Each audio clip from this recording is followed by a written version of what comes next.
Stan's tubeless tape is an integral part of our tubeless system. We use tape instead of a sealed rim cavity to allow us to use traditional build methods and non-proprietary parts. Our tape is also completely non-porous, keeping moisture away from the inside of the rim cavity. Taping is something that you'll get better at with practice. We find this to be the easiest method, but you may make tweaks along the way. Any tubeless ready rims or rims from other manufacturers may require 2 or more layers of tape for a tubeless conversion. We recommend tape that is 1 to 2 millimeters wider than the internal width of your rim. If you don't know your rim dimensions, an easy way to check is if the tape fits between the beads, it's too narrow. We want tape that sits up on top of the beads. What you'll need to tape your wheel: isopropyl alcohol or a similar cleaner that won't leave any residue, a clean lint-free cloth or towel, a pick tool, a small round file, scissors, Stan's yellow tubeless tape, and a Stan's tubeless valve. You want to make sure that you're starting with a clean rim. I take our isopropyl alcohol, make sure I spray all the way around the rim,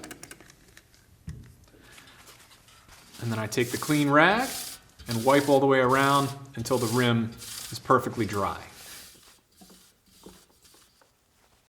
Be sure to get into the corners of the bead seat and make sure everything is nice and dry before starting to tape.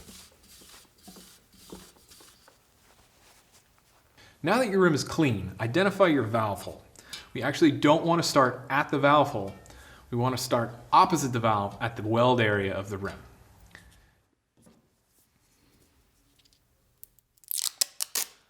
Start your tape just past the weld area. Using your opposite hand to anchor the tape, pull horizontally in small sections, trying to stretch the tape as much as possible to lay it down nice and evenly in the drop channel.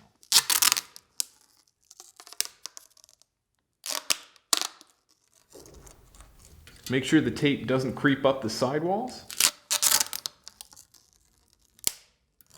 as you make your way all the way around the rim.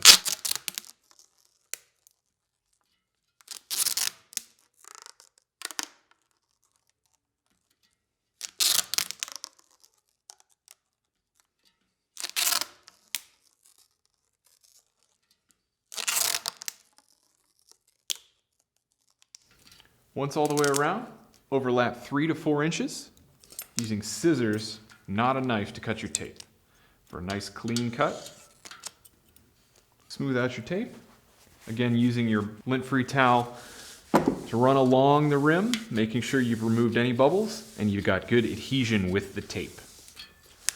I like to make 3 passes, once down the center channel and then once along each bead seat.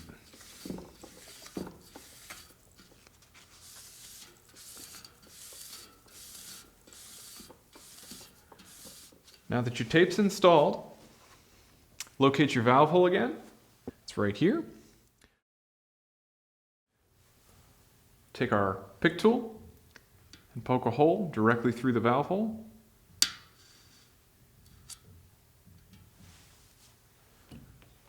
Now that we have the hole, take our round file and remove any excess material around that hole.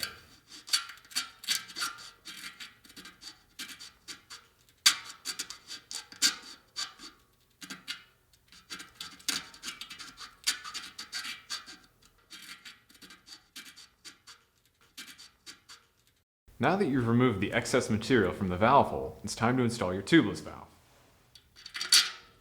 and your valve nut. Be sure to only tighten finger tight. Now we're ready to install our tire and sealant, air it up, and hit the trails.